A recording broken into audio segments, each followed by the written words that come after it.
আজকে আমি কয়েকটা কথা বলবো।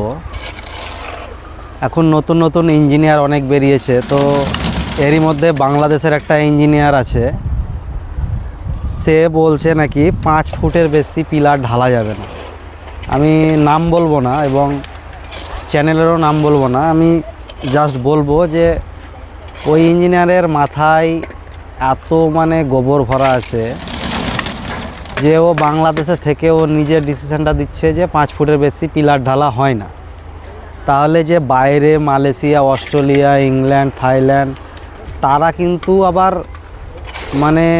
10 ফুটের নিচে পিলার হলে তারা নেবে না। তা আমি বলবো যে বাংলাদেশের ইঞ্জিনিয়ার বাইরের ইঞ্জিনিয়ার থেকে কি বেশি তারা বুদ্ধিমান?